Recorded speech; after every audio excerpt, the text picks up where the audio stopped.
Tell us a little bit about you, kind of introduce yourself. Sure. So I am from Eastern North Carolina, so grew up there. My father is still a missionary Baptist preacher. And so grew up in the church, had to go to church, it seemed like almost every day, but all the time. And so one of the things, having to go to church that much growing up, when I went to college, one of the things I wanted to do least was still go to church. And so I took a hiatus while I was at Howard, doing my undergraduate degree. But still after that, church was still embedded. It was still there. And so after I graduated, I lived in Parkersburg, West Virginia. I worked for Courtney Incorporated. My bachelor's was in mechanical engineering, actually. So I worked with Courtney Incorporated, but while I was in Parkersburg, I had to find a church. And so there were two black churches in Parkersburg, West Virginia. One was AME, and another one was Baptist. And so the first place I went was Baptist. That's my background. That was the most boring church I ever been to. And I was like, okay, let's head over to the AMEs. And I found a home. And even then, I began to have a sense of call to ministry. So I was working with the youth there. And if they ever gave me a chance to speak in the service, I would do that. So even then, I had a sense of call. But I just, continued to do engineering for a little while. But after about 3 years being there, I applied for a job, went out to the West Coast to work with Clorox. And when I got there, I was like, this whole call thing, I think I need to actually lean into it.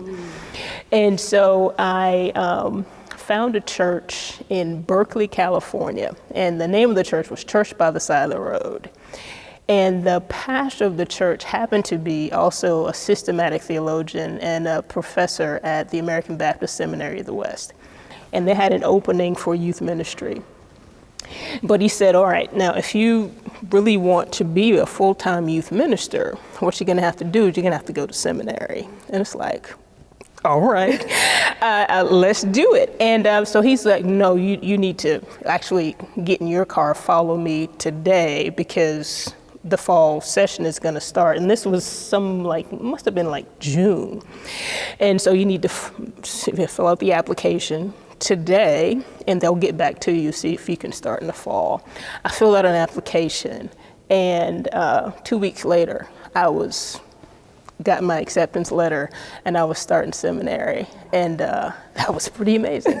And so it's kind of this thing, because I had some classmates that I'd gone to Howard with, in engineering, and they were like, you're leaving engineering to do what? And now you want to be a youth pastor? And it was a major shift, and especially financially. I mean, it was a big financial hit. But one of the things I found is that as I leaned into it more, I had to downsize, got a little apartment in Oakland that I could afford. But I actually used the money that I did make as a youth minister even more efficiently. I had less, but I used it well. And so I was able to make my way through the MDiv program, no debt. Then that was not enough. It's like, oh, okay, I got the bug now. I gotta keep going. And so I did an MA in biblical languages, and it's like, okay, that's still not quite enough. And having seen that pastor who had a PhD, and he was a pastor, and I was like, he can do that. I can do that too. So I had to figure out at that point, so what do I want to get a PhD in? Yeah. And so having done a master's in biblical languages, it's like, okay, so naturally, maybe lean into Bible. But they didn't go far enough with Bible. So with Bible, you're exploring, all of the languages, you're looking at some of the nuances, the phonetics, some of the possibilities for interpretation, which I like, which is good. but they didn't go far enough to applying it to people's lives, right? And so when I had just took time to kind of think about where is it that I think I could find joy and really just like what I do every day, it was teaching, preaching, because that's where all of the disciplines meet up. You know, to be a good preacher, you have to do really solid biblical interpretation, exegesis, of course, but then you're bringing into it all of the other disciplines as well. There's some church history there, some sociology. There's all these disciplines converge in preaching. And so when I was thinking about what to study, yes, like homiletics, that's it. Now I had some people saying, you know, isn't it kind of cliche for a Black person to be teaching, preaching? Maybe, but but it's like if that's where I have my energy, then that's what I should be doing, and I haven't regretted that decision at all. And so, you know, having now taught preaching full time since 2007.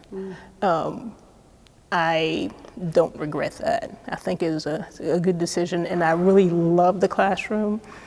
I love helping students, some of whom are petrified the first day. It's like, just, you know, relax. And it's not about you. And if we can establish that from the first day, then we can make some headway into this whole thing. So, so it's been an interesting journey.